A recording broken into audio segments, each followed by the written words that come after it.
हिंदी स्वरूपा channel में आपका एक बार फिर से स्वागत है। आज हम लोग इस वीडियो के माध्यम से गुंजन पाठमाला के रथचक्र पाठ का प्रश्नोत्तर पढ़ेंगे। रथचक्र पाठ का प्रश्नोत्तर में सर्वप्रथम है मौखिक प्रश्न। तो मौखिक प्रश्न का प्रथम प्रश्न नंबर क, कहानी में मैं शब्द का प्रयोग किसके लिए किया गया है? उत्तर होगा कहानी में मैं शब्द का प्रयोग छोटे भाई के लिए किया गया है। प्रश्न संख्या ख, बड़े भैया पढ़ने कहाँ गए? उत्तर होगा बड़े भैया पढ़ने अल्मोड़ा गए। प्रश्न संख्या ग, बड़े भाई कहाँ नौकरी करते थे? उत्तर होगा बड़े भाई फौज में नौकरी करते थे। घ नंबर प्रश्न है, घर पर माँ अकेली क्यों रह गई थी? उत्तर होगा घर पर माँ अकेली रह गई थी क्योंकि बाबा का स्वर्गवास हो चुका था। बड़े भैया फौज में और छोटे भाई दिल्ली में नौकरी करने लगे थे। बच्चों, यहाँ दिल्ली में के बाद एक शब्द नौकरी छूट गया है, इसे आप लोग लिख लेंगे, नौकरी करने लगे थे। इसके बाद है लिखित प्रश्न का पहला प्रश्न। क नंबर, रथ चक्र शब्द से लेखक का क्या तात्पर्य है? उत्तर होगा रथ चक्र शब्द से लेखक का तात्पर्य है जीवन चक्र। रथ के पहिए की भांति मनुष्य के जीवन में भी परिवर्तन आते रहते हैं। जीवन रूपी पहिया निरंतर घूमते रहता है। नंबर ख, फलों के जो वृक्ष बाबा तथा बड़े भैया ने लगाए थे उनका क्या हुआ? उत्तर होगा फलों के जो वृक्ष बाबा तथा बड़े भैया ने लगाए थे वे समय के साथ फलने फूलने लगे, खाने के काम में आने लगे। प्रश्न संख्या ग, अब उनमें पौधे मुझे रोपने हैं, इन शब्दों द्वारा लेखक क्या कहना चाह रहा था? उत्तर होगा अब उनमें पौधे मुझे रोपने हैं, इन शब्दों द्वारा लेखक मुख्य पात्र के कर्तव्य भावना की बात कहना चाह रहा है। पिता के स्वर्गवासी होने के बाद दादाजी ने जिम्मेदारी ली। बड़े भाई के वीर गति को प्राप्त होने के बाद सारी जिम्मेदारी मुख्य पात्र, इस कहानी के मुख्य पात्र यानी कि छोटे भाई के कंधों पर आ ठहरी। तो उसके अनुसार पौधे रोपने की जिम्मेदारी भी अब उसी पर आ गई, इसीलिए इस तरह की बातें कही गई है। माँ ने फिर कभी अपनी होने वाली बहू का जिक्र क्यों नहीं किया? घ नंबर प्रश्न है, माँ ने फिर अपनी होने वाली बहू का जिक्र फिर कभी क्यों नहीं किया? उत्तर होगा माँ ने फिर कभी अपनी होने वाली बहू का जिक्र नहीं किया क्योंकि इसके 3 कारण थे। बड़े भाई के वीरगति को प्राप्त होने के बाद उनकी पत्नी और बच्चे माँ के पास आ गए थे, जिससे माँ के अकेलेपन की समस्या समाप्त हो गई। दूसरा कारण है छोटे भाई ने शादी करने से मना कर दिया था। और तीसरा कारण भाभी और बच्चों की जिम्मेदारी छोटी भाई पर आ गई थी।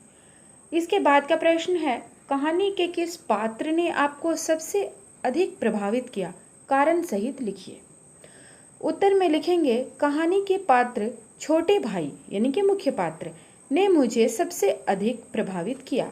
इसके कारण है छोटे भाई ने अपनी सारी जिम्मेदारी बखूबी निभाई। बड़े भाई के स्वर्गवासी हो जाने पर भाई की पत्नी और बच्चों की परवरिश की जिम्मेदारी भी ली। माँ के अकेलेपन को दूर करने के लिए शादी के लिए तैयार हो गया।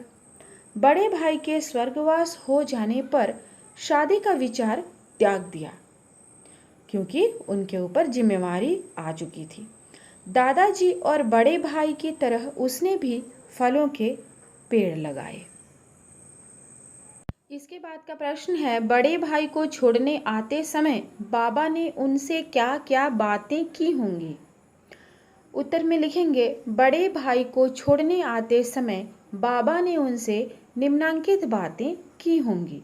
खूब मन लगाकर पढ़ाई करना, घर की चिंता बिल्कुल मत करना, यहाँ मैं हूँ, बुरी संगति से दूर रहना, अपना ध्यान रखना, पत्र लिखते रहना, सारे काम नियत समय पर करना, अपने गुरुजनों का सम्मान करना। इसके बाद आता है बच्चों पठित गद्यांश पर आधारित प्रश्न। इसमें आपके पाठ्यपुस्तक में एक गद्यांश दिया हुआ है जिससे इन प्रश्नों के उत्तर देने हैं। मैंने गद्यांश नहीं लिखा है, आप अपने पाठ्यपुस्तक से देख लेना। पहला प्रश्न है, देश की स्थिति कैसे बिगड़ी? भैया तब कौन से मोर्चे पर थे? उत्तर होगा, देश की स्थिति पाकिस्तान से युद्ध के कारण बिगड़ी। भैया तब जैसुर की तरफ बांग्लादेश के मोर्चे पर थे। प्रश्न संख्या 2, युद्ध पर जाने से पहले भैया ने क्या किया? उत्तर होगा, युद्ध पर जाने से पहले भैया जीतू से मिलने आए, एक दिन रात रहे, घर और बाहर की बातें की, कुछ कपड़े खरीद लाए और अपनी हाथ घड़ी उतार कर दे गए। प्रश्न संख्या 3, स्टेशन पर भैया ने जीतू से क्या कहा? उत्तर होगा, स्टेशन पर भैया ने जीतू से कहा, तू बहुत कमज़ोर है, सेहत का ध्यान रखा कर। इस बार लौटकर आने पर 1-2 महीने की छुट्टी लेकर आराम करेंगे और बंगलानुमा नया मकान बनवाएंगे। इसके बाद है बच्चों, सही विकल्प चुनकर हमें सही का निशान लगाना है। क नंबर में है, बड़े भैया जीतू को जिम्मेदारी क्यों सौंप रहे थे? आपके पाठ्यपुस्तक में 4 विकल्प दिए गए हैं, जिनमें से एक विकल्प सही है। मैंने यहाँ सारे विकल्पों को नहीं लिखा है, मात्र जो सही है उसे लिखा है। तो उत्तर होगा दूसरा नंबर विकल्प, क्योंकि वे पढ़ने अल्मोड़ा जा रहे थे। इसके बाद का प्रश्न है, भाभी को पहाड़ की जिंदगी के बारे में कुछ भी क्यों नहीं पता था? इसमें है विकल्प संख्या 3 उत्तर होगा, क्योंकि वे केरल की थी। ग नंबर में है, भैया ने जाने से पहले भाभी और बच्चों से न मिलने का क्या कारण बताया? इसमें विकल्प संख्या 2, इससे दिल कमजोर होता है।